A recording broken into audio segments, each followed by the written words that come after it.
The Psychology of Money by Morgan Housel. People think money is about math, income, expenses, interest rates, market returns. But Morgan Housel argues something very different in The Psychology of Money. He says managing money is more about behavior than numbers. And behavior is hard to teach, hard to control, and often illogical. The first key idea is that doing well with money has little to do with how smart you are, and a lot to do with how you behave. You can be brilliant with spreadsheets and still make terrible decisions out of fear or greed. On the other hand, someone with average intelligence who has patience, humility, and discipline can build real wealth. Next is the idea that saving is more powerful than income. You can earn $1 million a year and still be broke if your lifestyle inflates with your income. Housel calls this the difference between being rich and being wealthy. Being rich is having a high income. Being wealthy is having the freedom to do what you want with your time because you've saved and invested wisely. He emphasizes the importance of independence. The ultimate goal of money, Housel says, is control over your time.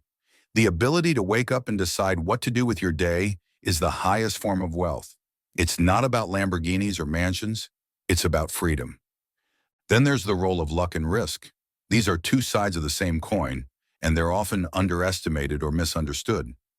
People like to credit success entirely to hard work and blame failure entirely on poor decisions. But in reality, luck and risk play a massive role in outcomes, especially in finance. Take Bill Gates, for example. Yes, he was brilliant and hardworking, but he also went to one of the only high schools in the world that had a computer at the time. That's luck. On the flip side, many talented entrepreneurs failed because of timing, economic crashes, or random bad luck. Understanding this can make us more humble and less judgmental. Housel also talks about the danger of never having enough.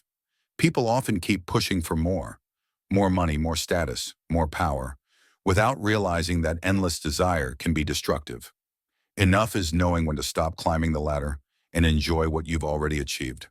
That doesn't mean settling. It means knowing your limits and avoiding unnecessary risk. One powerful story in the book compares two men. One, a tech executive with millions of dollars who gets caught committing fraud because he wanted more. The other, a janitor who quietly accumulated over $8 million by saving and investing patiently over decades. The lesson? Behavior beats brilliance. Time and consistency beat high income and ambition when it comes to building wealth. This brings us to the power of compounding.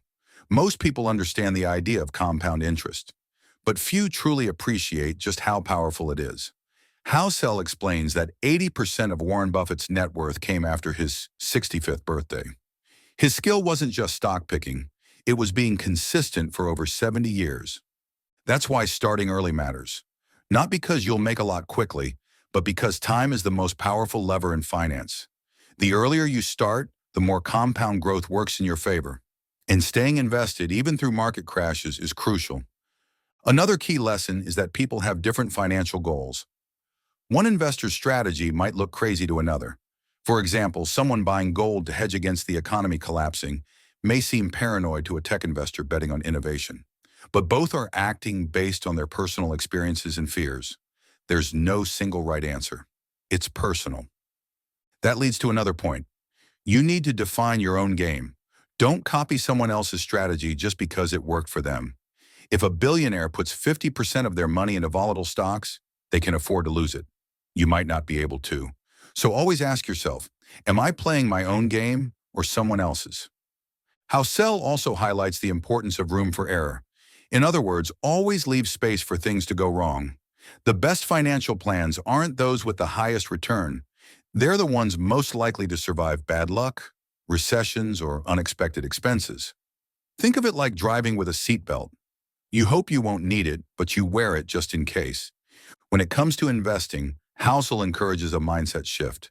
Stop trying to beat the market. Instead, aim to stay in the game for the long term. Focus on what works for you, not what looks smartest in the moment. Trying to time the market, chasing hot stocks, or obsessing over predictions usually leads to stress and poor results. Another striking insight is that wealth is what you don't see. That fancy car in someone's driveway? It's not a sign of wealth, it's a sign they spent money. Real wealth is invisible. It's the investments, the savings, the freedom. Many people sacrifice true wealth to look rich, not realizing they're trading long-term freedom for short-term admiration. Patience is another recurring theme. The ability to wait, to be consistent, boring, and calm pays off big. Most financial mistakes come from impatience, selling too soon, panicking during downturns, or chasing the next big thing. But the people who win are those who play the long game. Finally, Housel urges us to recognize that money is a tool. It's not a scoreboard, it's not your identity, and it's not the source of happiness.